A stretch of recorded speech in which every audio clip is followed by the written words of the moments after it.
Assalamualaikum warahmatullahi wabarakatuh.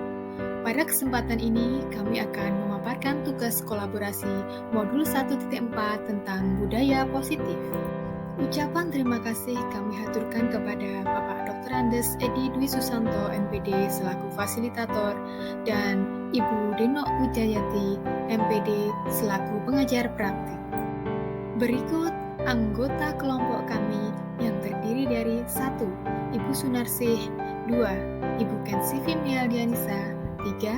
Ibu Mutiara Bakti Pratiwi, dan 4. Ibu Fitria Suci Susanti. Kasus 3. Ibu Dani sedang menjelaskan pelajaran bahasa Inggris di papan tulis. Namun, beliau memperhatikan bahwa Fajar malah tidur-tiduran dan tampak acuh tak acuh pada pelajarannya. Fajar, coba jawab pertanyaan nomor 3. Maju ke depan dan kerjakan di papan tulis. Fajar pun tampak malas-malasan maju ke depan. Dan sesampai di depan papan tulis pun, Fajar hanya diam terpaku, sambil memegang buku bahasa Inggrisnya dan memainkan spidol di tangannya. Ayo Fajar, makanya jangan tidur-tiduran. Lain kali perhatikan. Sudah sana, duduk kembali. Kira-kira siapa yang bisa? Fajar pun kembali duduk di bangkunya. Hal seperti ini sudah seringkali terjadi pada Fajar. Seperti tidak memperhatikan, acuh tak acuh, dan nilai-nilainya pun tidak terlalu baik untuk pelajaran bahasa Inggris. Pada saat ditegur oleh Ibu Dani, Fajar hanya menjawab, "Tidak tahu, Bu." Ibu Dani pun menjawab lirih, "Gimana kamu, Fajar? Kamu tidak kasihan sama ibu ya? Ibu sudah capek-capek mengajar kamu. Tidak kasihan sama ibu." Dan Fajar pun diam membisu. Pertanyaan 1. Posisi kontrol apa yang diambil oleh Ibu Dani dalam pendekatannya kepada Fajar? Posisi kontrol yang diambil oleh Ibu Dani adalah membuat merasa bersalah. Dilihat dari bahasa yang dilontarkan oleh Ibu Dani, suara cenderung melembut, tenang, namun ada kata-kata yang disampaikan cenderung menyalahkan murid. Pertanyaan kedua adalah, membaca sikap Fajar, kira-kira kebutuhan apa yang diperlukan oleh Fajar?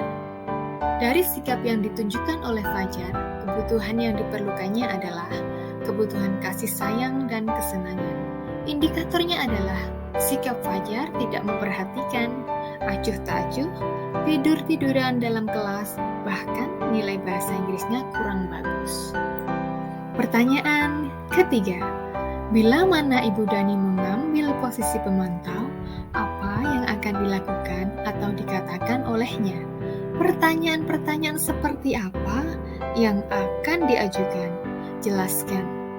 Jika Ibu Dani berperan sebagai pemantau, Ibu Dani melontarkan satu pertanyaan tentang apa yang telah dia lakukan.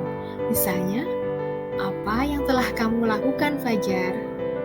2. Menanyakan konsekuensi dari perbuatannya. Contohnya, apakah kamu tahu apa konsekuensinya jika dilanggar? 3. Menanyakan tentang rasa malas Fajar ketika pelajaran bahasa Inggris. Misalnya, mengapa kamu merasa malas mengerjakan soal bahasa Inggris? Pertanyaan keempat, apabila Anda adalah kepala sekolah di sekolah Fajar dan mengetahui hal ini, bagaimana tindak lanjut Anda?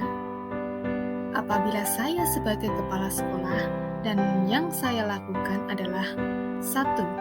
Berada di posisi kontrol sebagai manajer, mencari tahu penyebab masalah Fajar melalui diskusi bersama Ibu Dani, wali kelas dan orang tua Fajar. Tindakan Pak Lukman menerapkan segitiga restitusi dengan mengajukan pertanyaan kepada Fajar. A. Menstabilkan identitas. Contohnya, Fajar, kamu berhak merasa begitu. B. Memvalidasi tindakan yang salah. Misalnya, Fajar, kamu pasti punya alasan mengapa melakukan hal itu. Kemudian C. menanyakan keyakinan. Contohnya adalah, Fajar, apakah kamu ingin menjadi orang yang sukses? Kasus 4.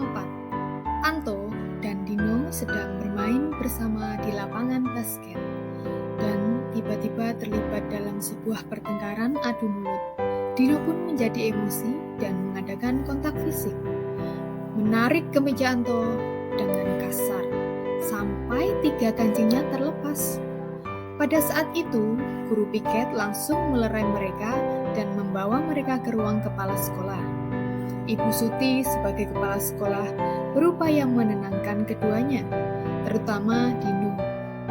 Dino, sepertinya kamu saat ini sedang marah sekali. Mendengar itu, Dino pun mengalir bercerita tentang kekesalan hatinya. Ibu Suti pun melanjutkan bahwa membuat kesalahan adalah hal yang manusiawi dan bahwa mempertahankan diri adalah hal yang penting. Namun, meminta Dino memikirkan cara lain yang mungkin lebih efektif, karena saat ini Dino berada di ruang kepala sekolah. Ibu Suti melanjutkan bertanya tentang keyakinan sekolah yang disepakati, serta apakah Dino bersedia memperbaiki kesalahan yang telah dilakukan terhadap Anto. Dino pun akhirnya perlahan mengangguk. Kemudian Ibu Suti balik bertanya kepada Anto, hal apa yang bisa dilakukan Dino untuk memperbaiki masalah? Anto menjawab, saya perlu kancing saya diperbaiki, Bu. Ibu saya akan sangat marah kalau melihat kancing baju saya sampai copot 3 kancing begini. Ibu Suti pun kembali bertanya ke Dino, apakah yang akan dia lakukan untuk menggantikan 3 kancing Anto yang terlepas? Dino berpikir sejenak, namun menjawab, wah, tidak tahu, Bu. Saya lem kembali mungkin ya, Bu. Ibu Suti berpikir sebentar dan menanggapi, kalau dilem akan mudah terlepaslah kembali, Dino. Bagaimana kalau kamu menjahitkan saja? Bersediakah kamu? Dino tampak ragu-ragu dan menanggapi, menjahit? Mana saya tahu bagaimana menjahit, Bu? Ibu Suti meneruskan, apakah kamu bersedia belajar menjahit? Dino berpikir sejenak, memandang kemeja Anto, dan menanggapi, yang mengajari saya siapa, Bu? Dengan cepat, Ibu Suti menjawab, Pak Irfan, guru tata busana. Dino kembali diam sejenak, memandang kemeja Anto yang tanpa kancing. Akhirnya, Dino mengangguk, tanda menyetujui, dan sepanjang siang itu, Dino belajar menjahit dan memperbaiki kemeja Anto.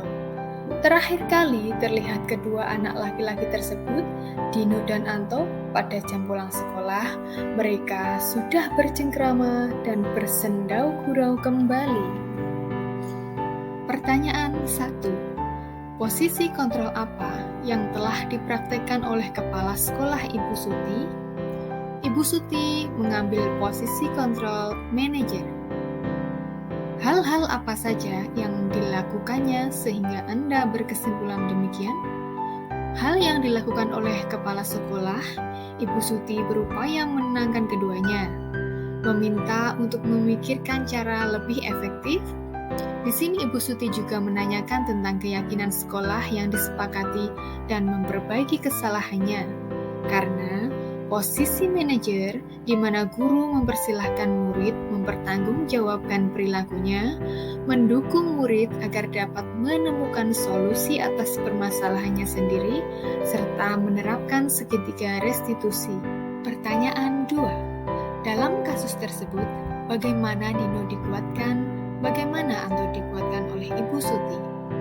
Dino dikuatkan dengan bersedia memperbaiki kesalahannya, mencari solusi dengan belajar menjahit kemeja Anto yang diajari oleh Pak Irfan, dan dikuatkan kembali oleh tindakan Ibu Suti dengan kata-katanya bahwa membuat kesalahan adalah hal yang manusiawi dan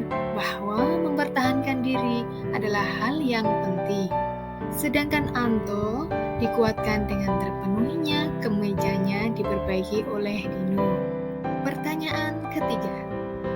Kira-kira nilai-nilai kebajikan atau keyakinan sekolah apa yang dituju dalam kasus tersebut?